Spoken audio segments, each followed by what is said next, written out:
Septembre 2009, Bertrand Delaine s'élance la rage au corps à bord d'entreprendre durablement. Ce plan Sam Manoir, il l'a construit, mis au point et fiabilisé de ses mains dans un seul but, gagner.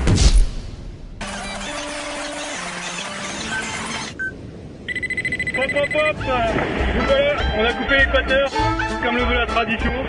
Une goutte pour le bateau, une pour Neptune et pour le capitaine. J'ai connu Sam quand il m'a doublé après l'équateur, donc moi j'avais un bateau de série. C'est les mêmes bateaux sauf qu'ils sont un peu bridés avec des matériaux interdits. Donc on n'avait pas le droit au carbone, on avait des mâts aluminium, une petite quille. Et Sam m'avait doublé, il passait à 3 nœuds plus vite que moi sous le vent, donc je l'ai pas eu longtemps en radio.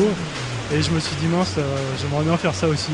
C'est pas les mêmes bateaux, donc ça a aussi influencé pas mal mon choix pour ce nouveau bateau. C'est que tout a été fait avec amour et passion. Donc moi en tant qu'architecte et concepteur du bateau, je suis très très content.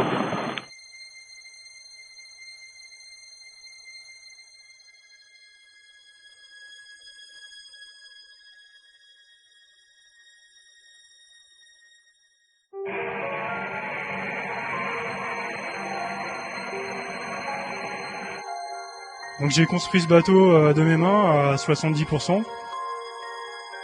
De nombreuses heures de travail, c'est passionnant. On apprend plein de choses, on se pose pas mal de questions, architecture, technologie. Il y a beaucoup de matériaux, et tout le bateau est tout en carbone, il y a très très peu d'inox, il y a que les paliers de quille, les ferrures de safran qui sont en inox sur ce bateau.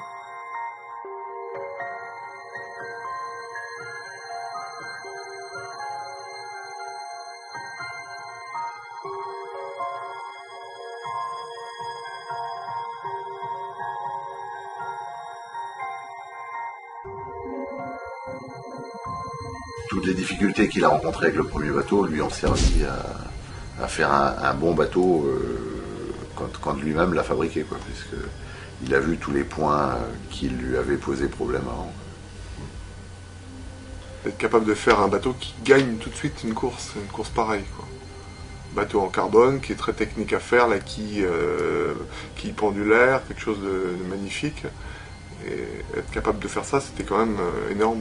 Les heures passées en chantier sont coûteuses, mais à un moment donné, c'est intéressant de pouvoir rentrer dans la saison et se consacrer majoritairement à la navigation. Quand j'ai franchi la ligne d'arrivée à Brésil, je me suis promis jamais encore cette course. C'est trop dur, c'est trop horrible.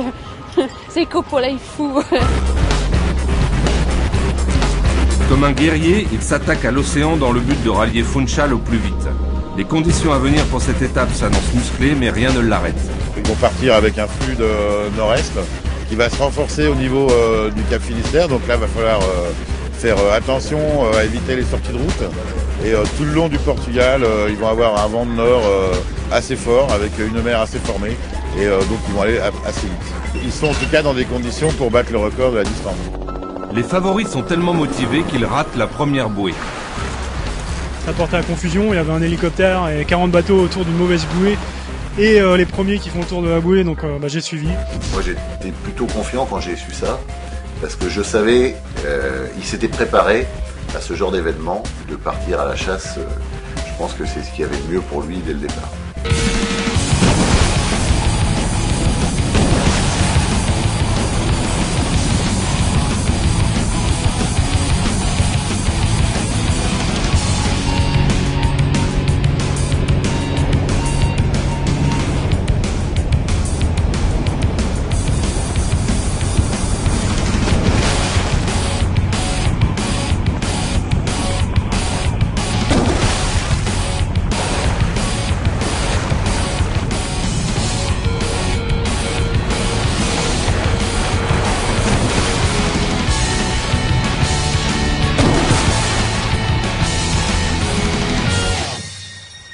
Après 4 jours de course effrénée dans des conditions de vent musclées, Bertrand Delaine signe le record de distance de cette édition, soit 273 000 parcourus en 24 heures. Les conditions météo à l'approche de l'archipel de Madère sont plutôt calmes.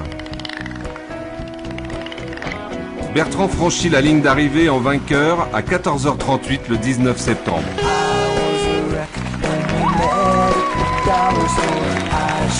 Just made a run for the exit door I was into.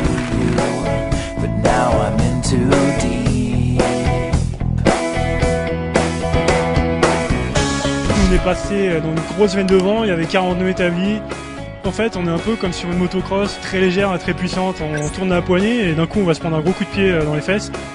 Rapidement, le baromètre s'est mis à monter et je voyais bien qu'en allant dans l'ouest, ça grimpait vite. Donc là, j'ai fait quelques empannages pour repartir dans le sud. Il fallait arriver avec une route un peu plus serrée, donc faire un peu la cuillère, comme on dit dans le jargon, avec un meilleur angle de vent en fait. J'ai essayé de gérer au mieux cette étape, gérer mon sommeil, me reposer, faire attention au bateau surtout. On aurait pu aller plus vite avec ces prototypes, mais bon, la mer était mauvaise au large du Cap Finistère. Au quotidien, on voyait quand même ce qui se passait. Bon, on voyait les pointes de vitesse, on voyait...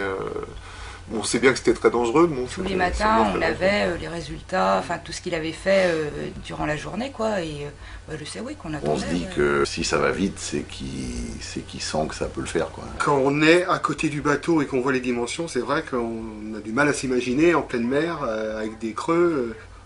C'est impressionnant, quoi. En l'espace d'un an et quelques mois, le bateau était à peine dans le moule. On l'a mis à l'eau au mois de février seulement. J'ai participé à presque toutes les courses de la saison mini. Et voilà, c'est un bateau tout neuf, mais j'ai eu que des bonnes surprises et je suis très content de ce bateau.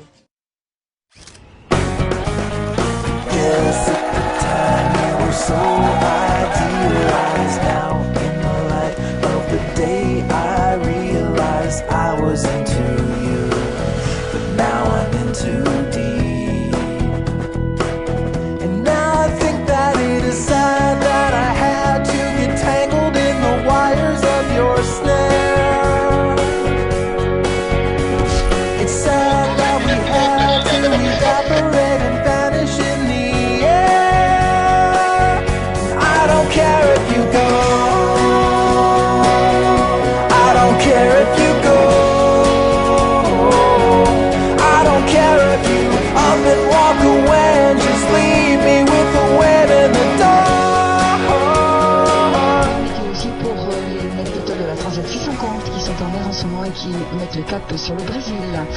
Les Roméo Mine, Rich et Est de Bermude, coup de vent en cours au prévu. La situation et son évolution, dépression 2010 par 47 nord 6 ouest, se décalant lentement vers l'est en se comblant.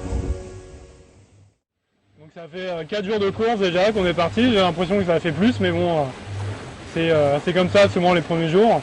On est parti en fait de Madère au Pré, il y avait un vent de sud-ouest, donc on a dû tirer des bords dans une mer un peu formée, donc avec de la houle. Donc c'était assez difficile pour se remettre en jambes et puis voilà, en fait la stratégie c'était de pouvoir passer dans la partie la plus ouest des Canaries en fait. Mais je suis passé au ras de Tenerife en fait, entre Tenerife et une île qui s'appelle Gomera.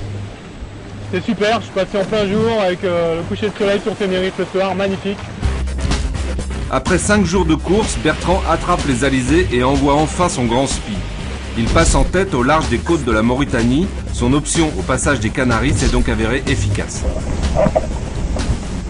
Je suivais, oui, qu'est-ce qui allait se passer, est-ce que ça avait l'air de payer, pas.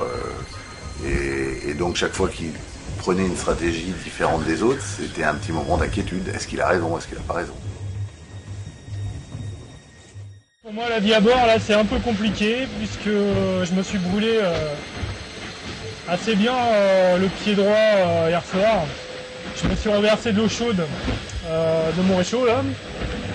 Donc j'étais en train de me faire un plat lyophilisé. Je l'ai posé par terre le temps d'ouvrir le plat et il y a une vague et le bateau a roulé et c'est tombé sur mon pied. Donc j'ai assez mal et surtout c'est assez étendu comme brûlure.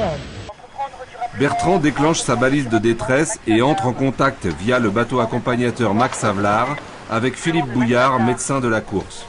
La réponse tombe, la situation n'est pas critique, avec des soins appropriés, il peut rester en course.